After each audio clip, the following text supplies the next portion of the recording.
बिस्मिल्लाहिर्रहमानिर्रहीम। अच्छा, 9th week to birth को हम इंशाल्लाह याद करने के लिए निमोनिक्स को डिस्कस करेंगे, क्योंकि इसमें बेसिकली याद करना ही है, कॉन्सेप्ट तो बहुत थोड़ा सा ही है। तो बेसिकली इसके अंदर जो पॉइंट्स हैं वो तो काफ़ी ज़्यादा हैं, इवेंट्स काफ़ी ज़्यादा हैं।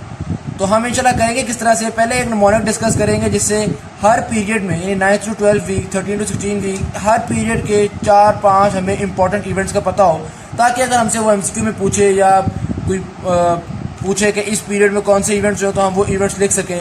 हमारे लिए होपफुली यही काफ़ी होगा, ठीक।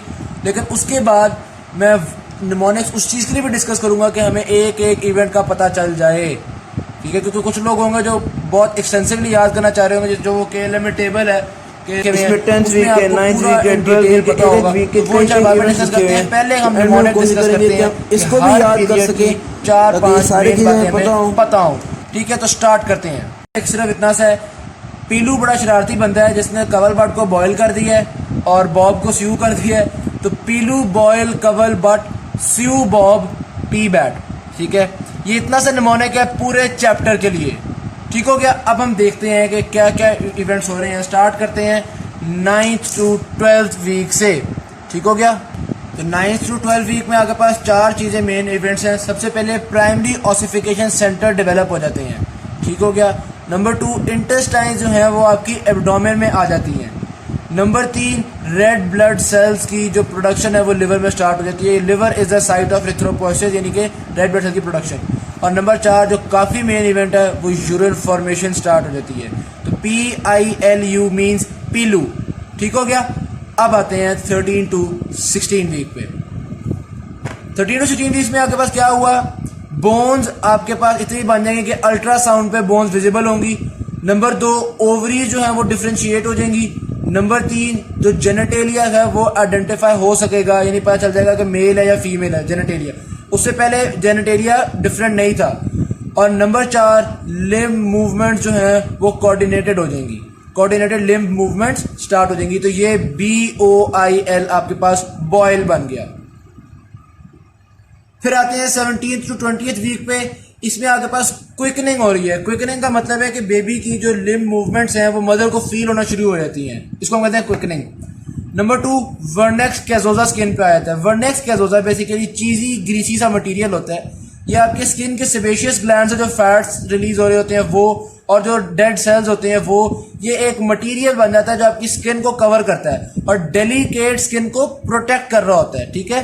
तो 17th टू 20th वीक में ये वर्नेक्स कैजोजा भी आ जाता है, ठीक। उसके बाद आता है लेनुगो। लेनुगो बॉडी के ऊपर बहुत छोटे छोटे से हेयर होते हैं। इनका मकसद वर्नेक्स कैजोजा को अपनी जगह पे रखना होता है, यानी कि बॉडी के ऊपर अगर छोटे छोटे से हेयर होंगे तो वर्नेक्स कैजोजा स्किन के ऊपर चिपका रहेगा। अगर हेयर नहीं होंगे तो हो सकता है फिसल के साइड पे हो जाए और स्किन आपकी एक्सपोज हो जाए, ठीक।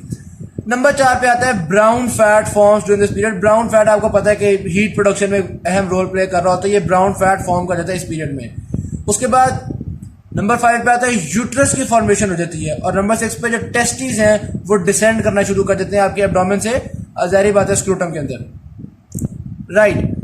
तो ये आपके पास QVL कवल, BUT बट, कवल बट, ठीक हो गया। उसके बाद आते हैं आपके पास 21 टू 25 वीक्स। 21 टू 25 वीक्स में आपके पास 3 चीजें हैं। सर्फेक्टेंट की प्रोडक्शन शुरू होती है। सर्फेक्टेंट आपको पता है लंग्स के अंदर मौजूद होता है, जो कि आपकी लंग्स को कोलैप्स होने से बचाता है, सर्फेक्टेंट प्रोडक्शन।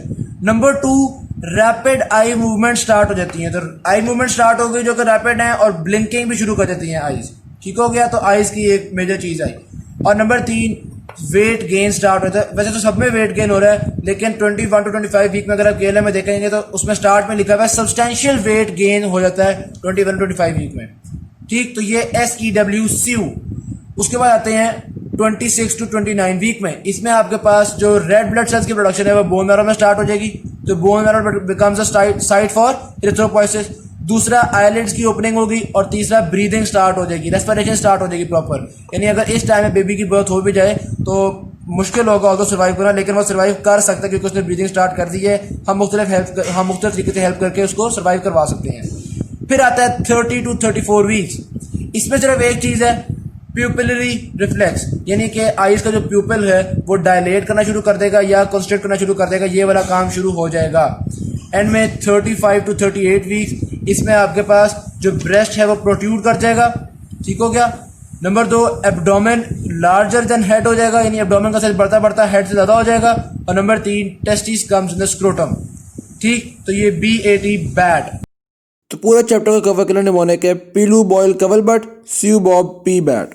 मेन पॉइंट्स तो इस चैप्टर के कवर हो गए हमारे इस निमोनिक के साथ। अब आगे फिर फर्दर माइन्यूट डिटेल्स आ जाती हैं, जिसमें स्किन का, नेल्स का, इन चीज़ों का डिस्कस किया हुआ। खास तौर पे KLM में एक टेबल है जिसमें सारी बातें डिस्कस की हुई हैं, तो उसको भी इंशाल्लाह हम निमोनिक से याद करेंगे। लेकिन उससे पहले ना मैं सारे ऑर्गन्स की इंडिविजुअल डेवलपमेंट का बताऊँगा, ताकि कॉन्सेप्ट बनता जाए और फिर हम टेबल को पढ़ेंगे। और एंड तक ज़रूर देखना है आपने, क्योंकि शुरू में जब ऑर्गन्स का जिक्र करूँगा तो वो थोड़ा सा मुश्किल लग रहा होगा याद करने के लिए, लेकिन जब एंड में हम टेबल को पढ़ेंगे निमोनिक के साथ तो इंशाल्लाह बहुत आसान हो जाएगा। स्टार्ट करते हैं जी स्किन की डेवलपमेंट से। तो वर्नेक्स कैज़ोज़ा 18th वीक में आएगा, लेनुगो 20th वीक में आ जाएगा, 22 वीक में रिंकल्ड स्किन होगी, ट्रांसलूसेंट स्किन होगी और कलर पिंक टू रेड होगा। ठीक है, और 28th वीक में स्लाइटली रिंकल्ड रह जाएगी और 36 वीक में लेनुगो ख़त्म हो जाएगा। ये आपने देखा स्किन किस तरह से प्रोसीड की। उसके बाद आते हैं नेल्स पे। नेल्स में 3 तरह के काम होने हैं। पहले नेल्स की डेवलपमेंट का पॉइंट आएगा, फिर आएगा नेल्स आर प्रेजेंट, और फिर आएगा कि नेल्स रीचेस द टिप। इन तीनों स्टेप्स में पहले फिंगर नेल फिर टो नेल। किस तरह से देखें, finger nail development 10th week में, toe nail development 14th week में। Finger nails are present 24 week में, toe nails are present 30th week में। Finger nail reaches the tip 32 week में, toe nail reaches the tip 36 week में। Finger nail extend beyond the tip 38 week में, आखिरी जो week है उसमें ये हो जाएगा। ठीक, ये तो हो गया नेल्स। इसके बाद हम डिस्कस करते हैं ईयर्स को। ईयर्स आर लो सेट, यानी अपनी लोकेशन पे नहीं है, तकरीबन कोई गर्दन के करीब है।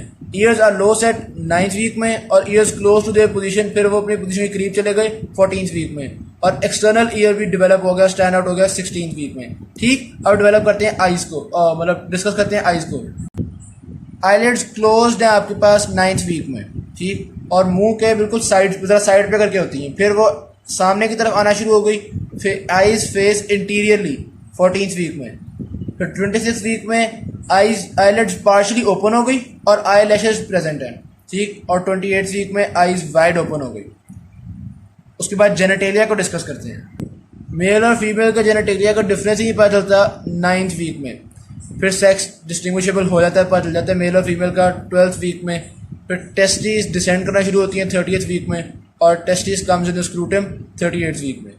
जो टेबल में इंफॉर्मेशन थी मैंने मनो अनुभव वाली सारी लिख दी है। वैसे यूट्रस भी डेवलप कर रहा है फीमेल की, लेकिन वो चूंकि टेबल में नहीं था तो मैंने नहीं लिखा। अभी टेबल को हम टोटली डिस्कस कर रहे हैं। ठीक हो गया, अब आते हैं उस निमोनिक की तरफ जिससे हमें पूरा टेबल इंशाल्लाह याद हो जाएगा। निमोनिक को याद करने से पहले, देखने से पहले मैं आपको बता दूं कि ये वो सारे वीक्स हैं जिसके हमने इवेंट्स को डिस्कस करना है।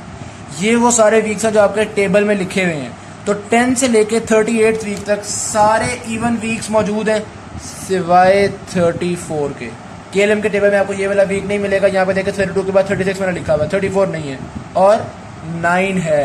तो ये बस हमें याद करना है, 9, 10, 12, 14, 16, 18 और इस तरह करते करते 34 को बस मिस करना है। ये एक दफ़ा देख लें, ठीक हो गया, याद कर लें। अब हम निमोनिक दिखाते हैं आपको। अच्छा, ये है निमोनिक पूरे टेबल के लिए। अब ज़ाहिर बात है काफ़ी लंबा टेबल है तो उसका उतना परफेक्ट निमोनिक तो नहीं बनेगा कि प्रॉपर एक सेंटेंस बने, तो ये थोड़ा सा इनडायरेक्ट सा निमोनिक है। अब इसको समझना है आपने। घी इफ सन लीथ, ठीक है, ये हो गया आपके पास 9th वीक के लिए, 10th वीक के लिए, 12 के लिए, 14 के लिए। ठीक है, फिर 4 वीक्स का मैंने स्किप किया, क्यों? क्योंकि वो आसान काफ़ी, वो भी बाद में डिस्कस कर लेते हैं। 16, 18, 20 और 22 समझे मैंने स्किप किया। दोबारा आगे आ जाए FL 24, EE 26, ये 28, ये 30, ये 32, 34 स्किप करना है। आपको पता है 34 टेबल में नहीं लिखा हुआ, 36 और 38। अच्छा जी, तो निमोनिक को हम बोलेंगे घी इफ सन लीथ। ठीक, G stand for genital distinguishable नहीं है कि मेल है या फीमेल है। A स्टैंड फॉर हेड बहुत लार्ज है। 2 E आ गए, एक आइज के बारे में होगा, एक ईयर्स के बारे में होगा। आइज हम कहेंगे क्लोज्ड है और ईयर्स हम कहेंगे अभी लो सेट है। ठीक, फिर आता है I और F। इंटेस्टाइन्स एब्डोमेन में चली जाती हैं, फिंगर नेल डेवलपमेंट स्टार्ट हो गई। ठीक, फिर आता है S और N, सेक्स डिस्टिंग्विशेबल हो जाता है, नेक की डेवलपमेंट हो गई है। ठीक हो गया, फिर आ गया लीथ, L फॉर लोअर लिम्ब की डेवलपमेंट का जिक्र है। फिर 2 ई है, दोबारा ईयर और आइज का जिक्र करेंगे। तो तो ईयर्स हम कहेंगे अपनी ओरिजिनल लोकेशन के करीब चले जाएंगे, अपनी पोजीशन के करीब तर हो जाएंगे। और आईज़ के बारे में कहेंगे कि आईज़ फेस में एंटीरियर साइड पे मूव कर जाती हैं आईज़ आपके पास, ठीक हो गया। और टी फॉर टोनेल डेवलपमेंट हो गई आपके पास। एच फॉर हेड इरेक्ट हो जाता है, सर सीधा खड़ा होना शुरू होता है, ये हो गया। ये घी इफ सन लीथ के बाद 1 वीक में आपने ईयर्स का आखिरी इवेंट कर देना है, यानी ईयर्स फाइनली आपके पास एक्सटर्नल ईयर नज़र आना शुरू हो जाता है और यही 16th वीक की एक्टिविटी है, ठीक। अब ईयर्स का आगे कोई तस्करा नहीं आएगा बाकी सारे टाइम में, ठीक हो गया। अच्छा, फिर जो 3 वीक्स ना लगातार, इन तीनों वीक्स में आपने स्किन को ही डिस्कस करते रहना है। 18th वीक में वर्नस कैजोसा, 20th वीक में आपके पास लेनोवो डेवलपमेंट और 22 वीक में आपके पास स्किन। आपने इमेजिन करनी है कि एम्ब्रियो की किस तरह की होती है, तो वो बिल्कुल एक पिंक सी होती है, तो पिंक टू रेड स्किन है, ट्रांसल्यूसेंट सी है, बहुत ही पतली सी है और रिंकल्ड सी स्किन है। तो ये 3 बातें आपने 22वें वीक में लिखनी है अबाउट द स्किन। तो ये 3 वीक लगातार स्किन के ही पॉइंट्स डिस्कस करते रहने हैं। सिर्फ 18th वीक में एक और पॉइंट है और वो काफ़ी इंपॉर्टेंट है, उसको याद करने के लिए एक अच्छी पॉइंट बताने लगा हूँ। जिस तरह हम बड़ा इंसान जब 18 ईयर्स का हो जाता है तो वो एडल्ट गिना जाता है, ठीक है। इसी तरह से जब बेबी 18 वीक्स का हो जाता है ना, तो उसकी जो फीटल मूवमेंट्स हैं वो मदर को फील होना शुरू हो जाती हैं, यानी 18 वीक्स का एक इवेंट क्विकनिंग भी है। तो वैसे ऐसे पूछा जाए क्विकनिंग कौन से वीक का इवेंट है, तो आपको जहन में आ जाएगा कि क्विकनिंग में जवान हो जाते हैं, तो क्विकनिंग में 18 वीक्स में है, ठीक हो गया। आगे चलते हैं। F stands for finger nail present. पहले हमने कहा था फिंगर नेल की अर्ली डेवलपमेंट, अब हम कह रहे हैं फिंगर नेल प्रेजेंट। फिर L stands for lean body, ठीक है। फिर दोबारा 2 ई आ गए हैं।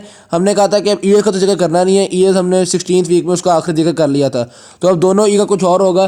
तो एक E stands for eyes partially open, eyelids partially open, और दूसरा है आई लैशेस प्रेजेंट, ठीक हो गया। फिर आते हैं शी की तरफ, तो इसमें S stands for skin slightly wrinkled. इसी तरह फिर H stand for hair on the scalp, सर पे भी बाल आ जाते हैं। और E stands for eyes wide open, ठीक हो गया। तो ये हो गया फ्लीशी। आगे आ जाता है फिर but first till BFT। But first till BFT में आपने वॉवल्स नहीं लिखने, बट में भी वॉवल नहीं लिखना, फर्स्ट में भी नहीं, टिल में भी नहीं, BFT में भी नहीं। तो अब इनको भी देखते हैं क्या क्या किस किस के लिए स्टैंड कर रहे हैं, ठीक हो गया। तो B stands for body filling out, ठीक है। T स्टैंड्स फॉर टोनेल अब प्रेजेंट है, यहाँ पे फिंगरनेल प्रेजेंट हुआ था, यहाँ पे टोनेल डेवलपमेंट है प्रेजेंट है। और ये T stands for testis descend. F stands for F हमेशा फिंगरनेल ही होगा, तो फिंगरनेल प्रेजेंट तो हो चुका था, अब हम कहेंगे फिंगरनेल रीचेज द टिप, ठीक है। और S stands for smooth skin, skin जो है वो स्मूथ हो गई है, ठीक है। फिर आ जाए 36 वीक में, तो T stands for टोनेल reaches the tip, L stands for lower limb flexed होता है, और ये L स्टैंड्स फॉर लेनुगो एब्सेंट है। अब लेनुगो खत्म हो गया, वो लेनुगो जो यहाँ पे बना था वो यहाँ पे एब्सेंट हो गया, ठीक है। फिर एंड में आ जाते हैं BFT। B stands for breast protrude कर जाते हैं। T स्टैंड्स फॉर आपके जो टेस्टिस हैं वो स्क्रोटम में आ जाते हैं। और F stands for finger nails extend beyond the tip, ठीक हो गया। तो इसको इस तरह से भी निमोनिक्स को चेक कर लेना है। और उसके बाद जो मैंने वैसे आपको दिखाया था एक एक ऑर्गन की डेवलपमेंट के बारे में, ये वाला जो पेज था इसको भी हम देखते रहेंगे, तो इंशाल्लाह चीज़ बहुत आसानी से याद हो जाएगी। अच्छा, ये स्किन में जो स्मूथ स्किन वाला पॉइंट है ना, जो आपका ये वाला है, तो ये वाला मैंने यहाँ पे नहीं लिखा, सिर्फ स्मूथ स्किन वाला पॉइंट भी यहाँ पे लिख लीजिएगा। Thank you very much. Video अच्छी लगी तो शेयर ज़रूर कीजिएगा, चैनल को सब्सक्राइब कीजिएगा। अल्लाह हाफिज़।